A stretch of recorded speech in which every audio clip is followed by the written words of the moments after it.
کھانے سے پہلے کیا کرنا ہے؟ آواز آئے ہاتھ دھونے، ہاتھ دھو کر پونچھنے نہیں ہے.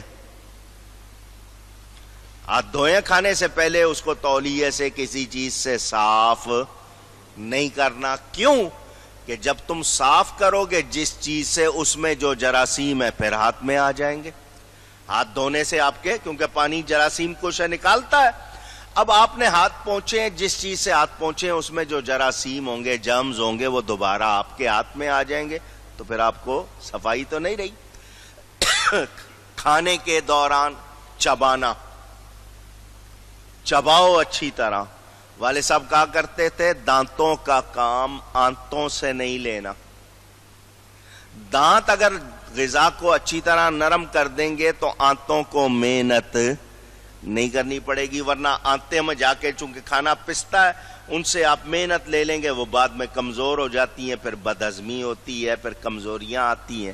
تو دانتوں کا کام آنتوں سے نہ لو. تو آپ چباتے نہیں ہیں، جلدی جلدی بڑے بڑے لقمے اتار جاتے ہیں اندر. یہ جو مسائل ہوتے ہیں آپ خود غور کریں. اچھی طرح چباؤ. پانی پینے کے اصول ہیں. کھانے کے فوراً بعد ہم لوگ پانی پیتے ہیں، ہماری عادت بن گئی. حالانکہ کھانے کے فوراً بعد پانی نہیں، شروع میں پی لو، درمیان میں پی لو، اس کے بعد جب کھانا کھا لو آدھے گھنٹے بعد پیو تو کھانا ہضم آسانی سے ہو جاتا ہے. خیر، ہم نے اپنے اصول بنائے ہوئے ہیں. کھانا کون سا کھانا ہے، کس ترتیب سے کھانا ہے. ایک چیز اگر ایک وقت میں، مثال کے طور پر آپ کے سامنے مالٹے آ گئے تو پوری ٹوکری کھا جاؤ گے، کیا نتیجہ نکلے گا؟ کتنی مقدار چاہیے، کیلوریز کہتے ہیں، حرارے، وہ کتنے چاہیے. تو یہ ترتیب حضور صلی اللہ علیہ وسلم نے سب کر کے دکھا دیا، سمجھا بھی دیا، کھانے کے اصول بھی بتا دیے. مسلمان کی کتنی آنتیں ہوتی ہیں، دوسرے کی کتنی آنتیں ہوتی ہیں، آپ سنتے رہتے ہیں واقعات. کھانے کا طریقہ بھی بتا دیا. دایاں گھٹنا کھڑا کرو، بایاں بٹھا لو. کیوں؟ اس سے آپ کو اپینڈکس کی بیماری نہیں ہوتی، جس کو اپینڈیسائٹس کہتے ہیں. وہ ایک رگ اندر بڑھ جاتی ہے، مسئلہ بن جاتا ہے، وہ نہیں ہوتی. کھانے میں کس طرح آپ نے وقفہ کرنا ہے، کس طرح چبانا ہے، سب کچھ بتا دیا. 3 انگلیوں سے کھاؤ. یہ جو پورا ہاتھ بھر بھر کے کھاتے ہو، اس کے بھی آپ کے ساتھ پھر کیا ہوتا ہے، کپڑوں کو داغ بھی لگتے ہیں. تو احتیاط بھی کرو اور اپنی صحت کا خیال رکھو. کھاؤ تو ستھرا کھاؤ، پاکیزہ کھاؤ، حلال کھاؤ، دوسرا نہ. اب بچوں کو پیدا ہوتے ہی آپ کولڈ ڈرنکس کی عادت لگا دیں. بیوریجز جتنے بھی آتے ہیں بازار میں نام لوں گا تو ان کی خام خواہ مشہوری ہوگی. جتنی بوتلیں ملتی ہیں اب بچوں کو لگا دیتے ہیں، چونکہ اس میں ہوتا ہے سوڈا. بچے کو مزہ آتا ہے، پھر وہ پانی پیتا ہی نہیں ہے، وہ سوڈا پیتا ہے. اس سے اس کی آنتیں بچپن میں خراب ہو جاتی ہیں. قدرتی طور پر پانی میں آپ کے کتنے امراض کا حل موجود ہے، شفا موجود ہے، آپ کو معلوم ہی نہیں ہے. کتنا پانی پینا چاہیے یہ بھی نہیں ہم کرتے. ہمیں پیٹ کے 3 حصے بنانے چاہیے. ایک حصہ کھانے کے لیے، ایک حصہ پینے کے لیے، ایک حصہ ہوا کے لیے.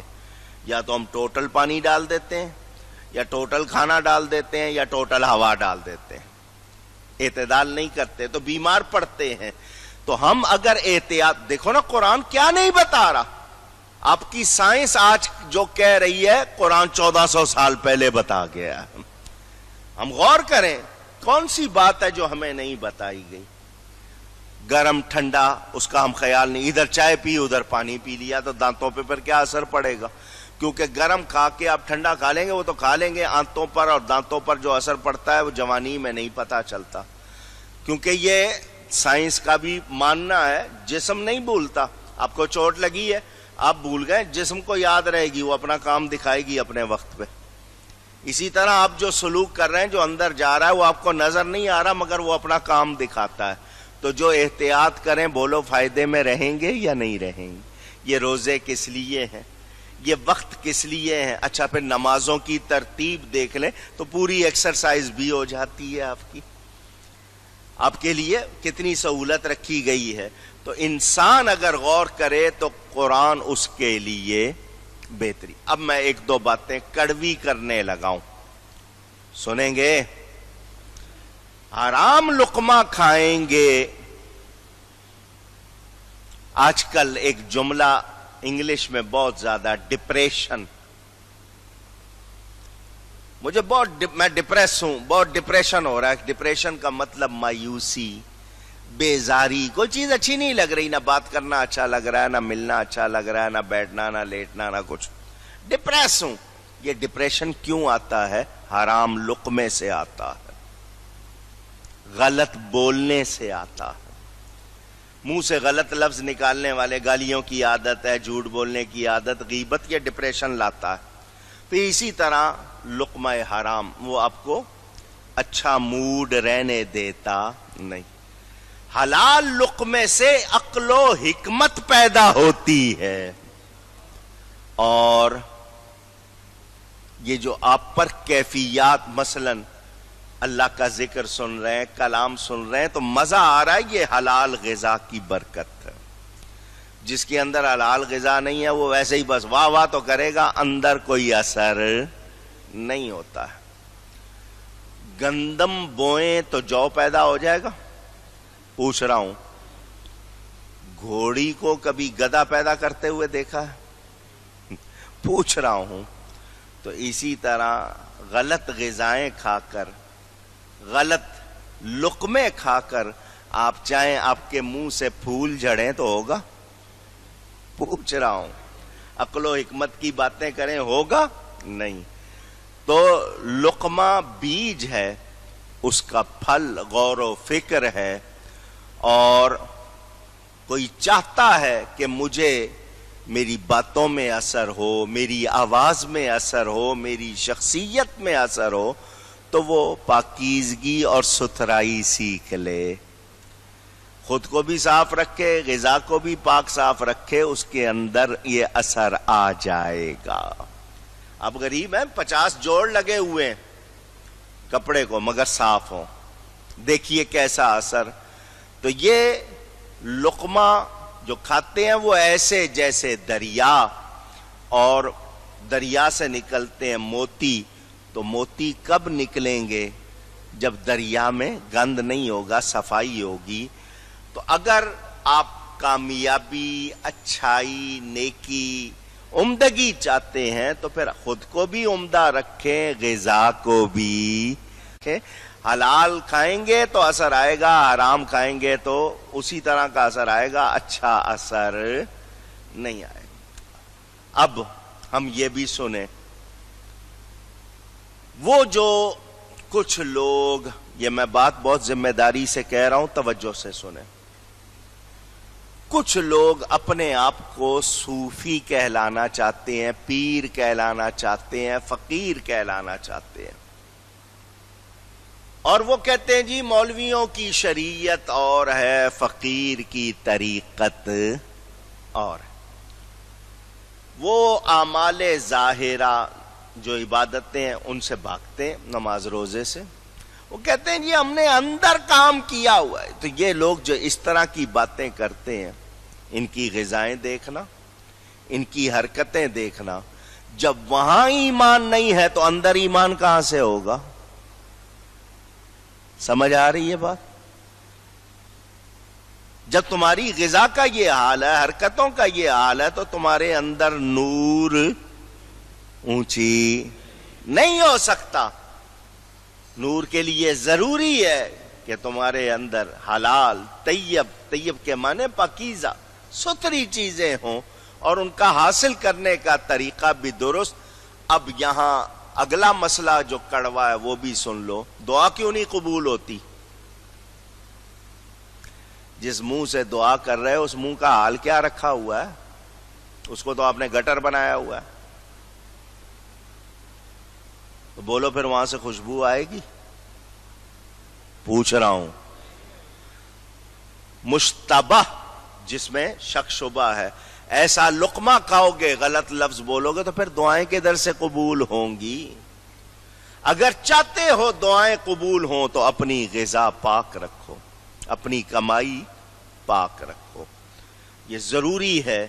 اور اللہ تعالی سے کچھ بھی چھپا ہوا، اللہ فرماتا ہے انی بما تعملون علیم،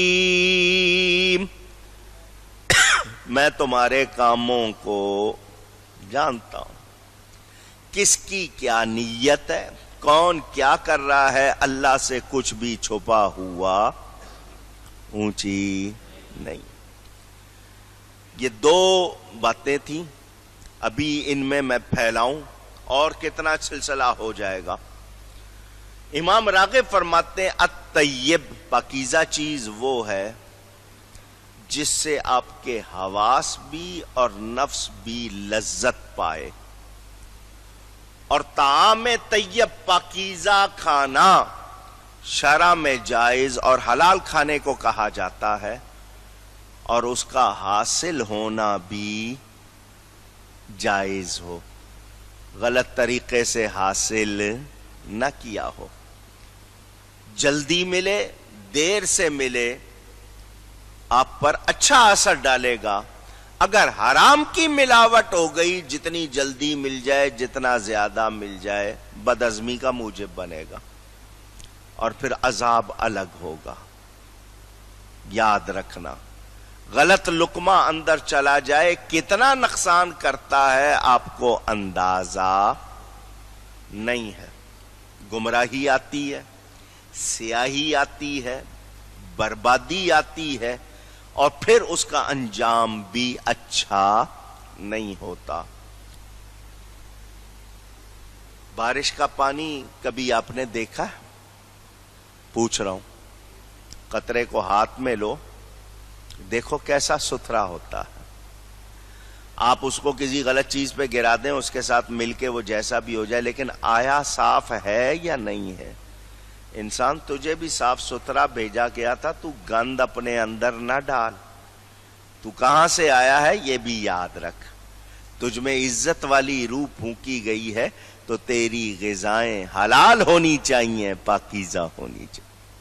کسی کا پیسہ مار لیا، روک لیا ہے، نہیں دے رہے، لیتے وقت تو بہت جلدی تھی، یار مجھے فوراً چاہیے، ابھی دے دو۔ وہ کہہ رہا ہے ایک ہفتے میں، نہیں ابھی دے دو۔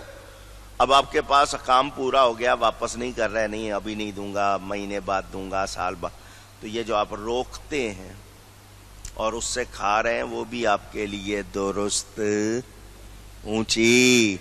یاد کریں، میں آپ کو بنیادی مسئلے بتا رہا ہوں، ہمارے کتنے مسئلے ہماری غذا سے وابستہ ہیں، شکایتیں ہم پیٹ بھر کے کرتے ہیں، یوں یا خود کیا کر رہے ہیں اس پر توجہ نہیں ہے۔